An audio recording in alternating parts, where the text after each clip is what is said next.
So going back to that then, could you afford to continue making payments to the ACLU and Children's Hospital? No. Okay. What, if any, intention do you have to fulfill your pledges and donations to these organizations? I still fully intend to honor all of my pledges. I would love for him to stop suing me so I can.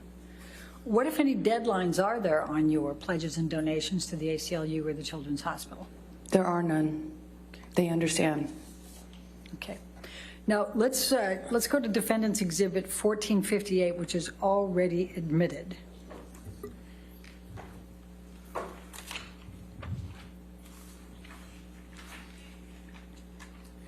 Now, I'm going to just direct your attention to paragraph 27, where it says, neither party has made false accusations for financial gain.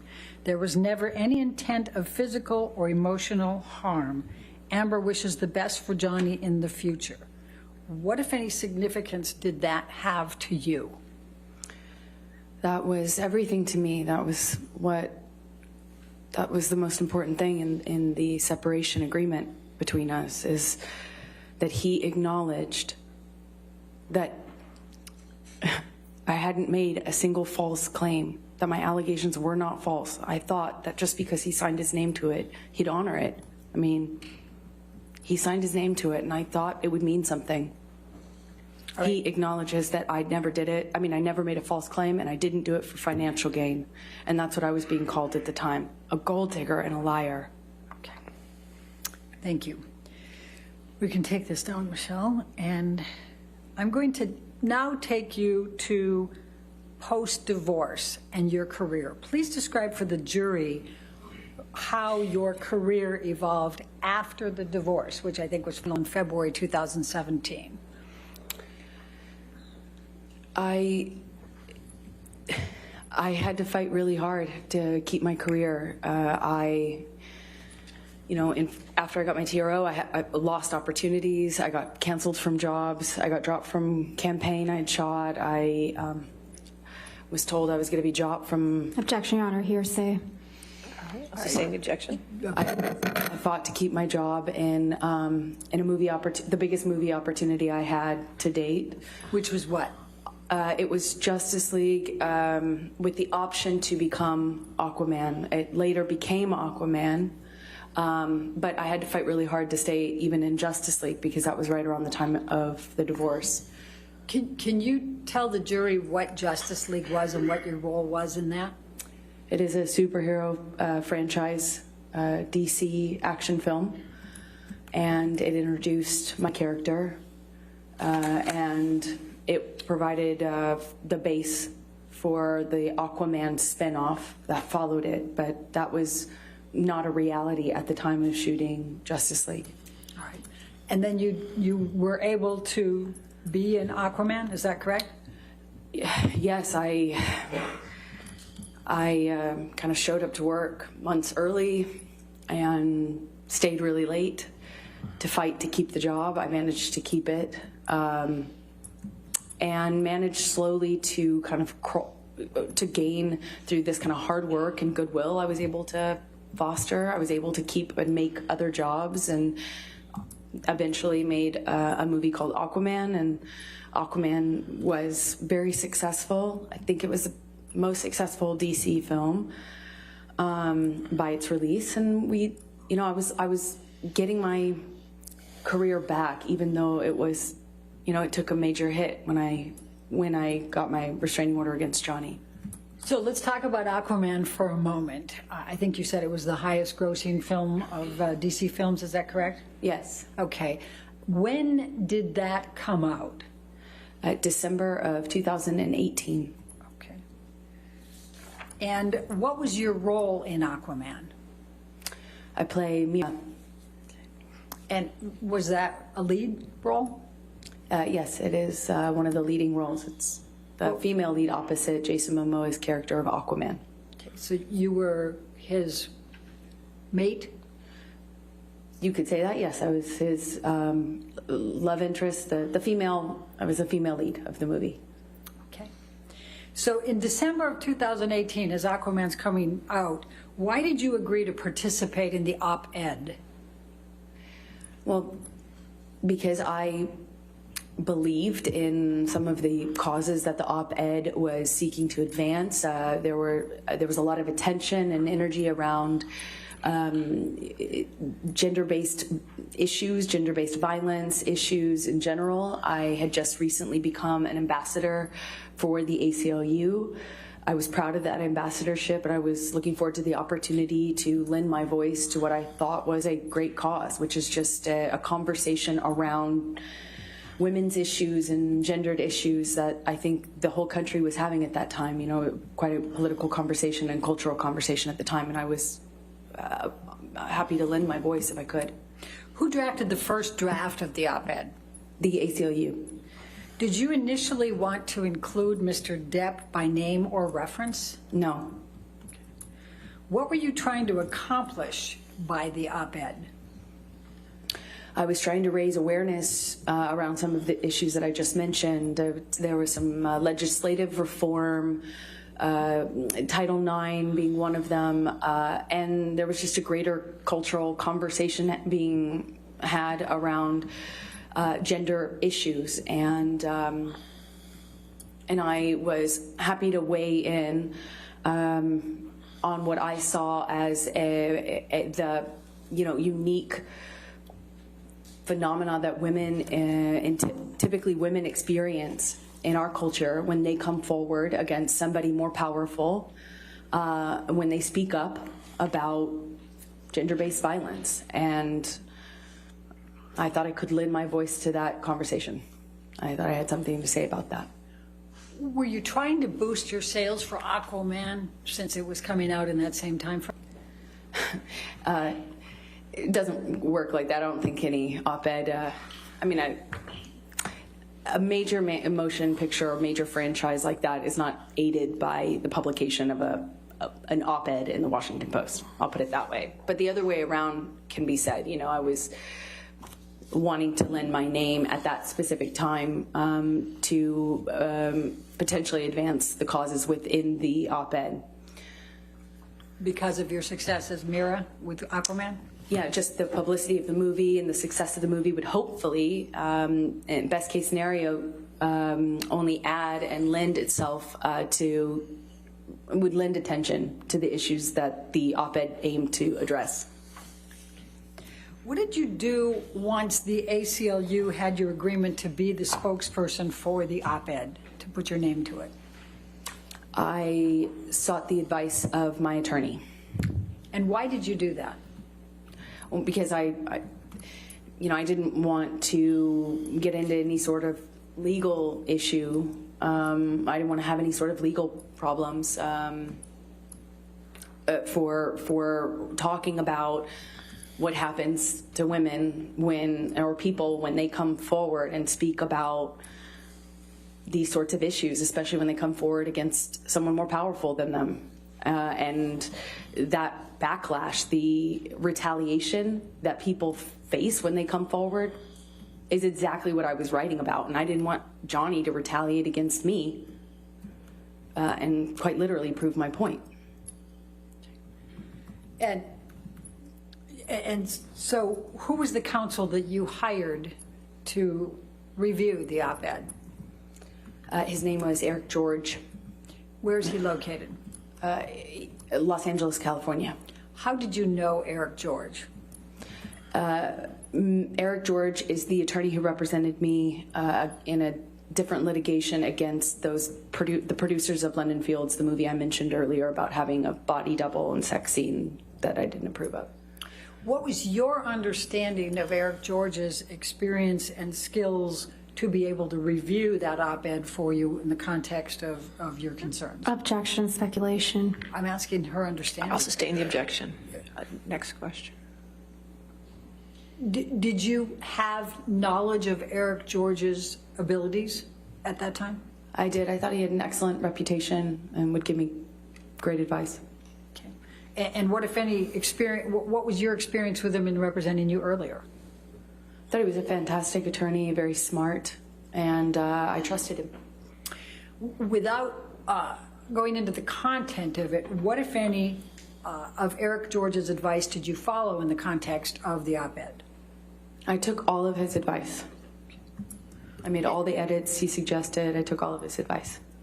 And what, if any, of Eric George's advice did you ignore? None. I mean, he's my lawyer. I listened to him. Okay. I'm going to ask you if we can pull up, Michelle, Plaintiff's Exhibit 1.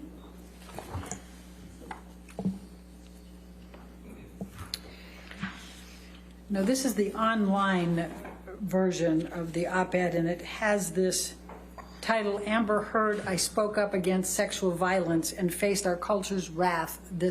That has to change. What, if any, role did you play in this title? None. What, if any, role to your knowledge did the ACLU play in this title? None to my knowledge. Okay. Are these exact words anywhere in the article? No. Okay. No, they're not. When did you first become aware of this title being included in the online version of the op-ed? I think in this litigation is the first time I realized that. Okay. I'm going to now ask, Michelle, can you bring up Plaintiff's Exhibit 2? And this has also already been admitted into evidence, Your Honor. Yes, ma'am. And this is the paper version, if you will, of the Washington Post with your editorial. And if you go to the second page, this one has a title, A Transformative Moment for Women. What, if any, role did you play in that title? I didn't. Okay.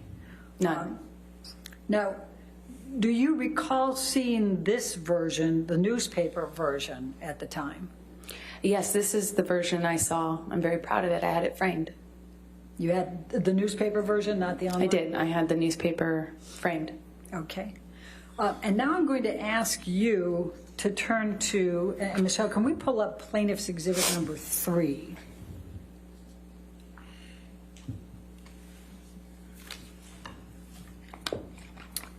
And do you recognize this document? Yes. Okay. Your Honor, I'm going to move to admit Plaintiff's Exhibit number 3 into evidence. Any objection? No objection. All right, 3 in evidence. You If we can could publish it to the jury. Thank you. Now, is it fair to say this is a tweet? Yes, it is. And can you explain to the jury what a tweet is for those who are not as social media oriented? A tweet is a posting on a social media network called Twitter. Okay. Now, did you send this tweet? I think so. I must have. Okay. And what, if any, control did you have over whether the title given to the op-ed online was included in the tweet? You don't have control when you're retweeting something. I mean, it's my experience that you don't control a title when you're retweeting something. You don't get a chance to re-editorialize someone else's title. Okay. And at the time you sent this tweet, do you remember even noticing that title? I do not. I don't think I even realized it.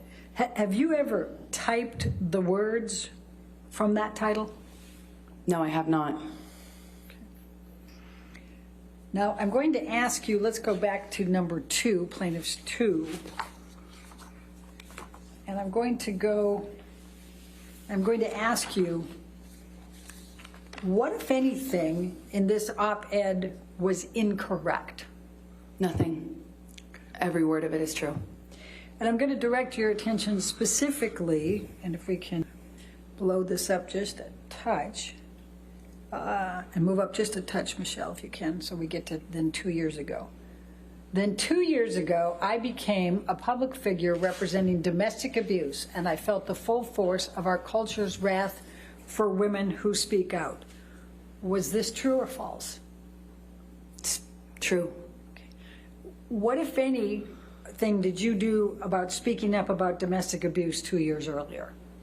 Well, I went and got a restraining order against my then husband and walked out to a sea of media and endured to that point 2 years of vitriol from the media and from Johnny Depp supporters in retaliation for having done so. And I guess you really answered my next question, which is, and I felt the full force of our culture's wrath for women who speak out. Is that what you were referring to for that next? Yes, because at the time, I thought it couldn't be worse. I obviously now, from where I sit today, know it gets a lot worse. And then, Michelle, if we can move this up a little bit further. Well, actually, that's perfect, Michelle. Then I don't have to use my purple again. And then you said, I had the rare vantage point of seeing in real time how institutions protect men accused of abuse. Is this true or false? True. Okay, and explain to me what you meant by that and how that was true for you. I got a restraining order. I had to prove to a judge that I needed one. I had a bruise on my face. I got a restraining order. I showed pictures. I had proof, and yet everyone, the media, the studios that both Johnny and I worked for, they were ready to support him. They made statements in support of him. They were ready to fire me. Objection, Your attempted Honor. to fire me. Hearsay. All right, I'll sustain the objection. What, if anything, did you witness with respect to institutions? Meaning the people that we work for, the institutions we work for, the studios we work for, decision makers in my industry, filmmakers and powerful people and decision makers within my industry whom I had not ever even met, who didn't know anything about what happened behind closed doors in the marriage of Johnny and I, were making comments about me, statements about me. I was dropped from campaigns. It was hard for me to work. I was harassed. I'm harassed on a daily basis, death threats, and just the fact that wasn't, there was no parity. The studio and these decision makers and such were so ready to support him and eager to Objection, Your Honor. Hearsay. I'll sustain the objection. All right. So what, if any, ill will or bad intentions did you have or intend against Mr. Depp by assisting in writing, giving your name to this op-ed, and in publishing it? None. It's not about Johnny. The only one who thought it was about Johnny is Johnny. It's about me. It's about what happened to me after Johnny. It's about what happened to me after I escaped my marriage. It was about me and my life and what I endured once I moved on and got a TRO and moved on with my life. It was about what happened to me after. The only one who made it about him, ironically, is Johnny. I'm going to, we can take that down, Michelle. I'm going to turn to something about electronics and transparency. You've testified about, and we've seen photographs and audio recordings and text messages, emails, etc. What, if anything, have you done to cooperate in the authentication of all of these things? Objection, Your Honor. May we approach? Sure.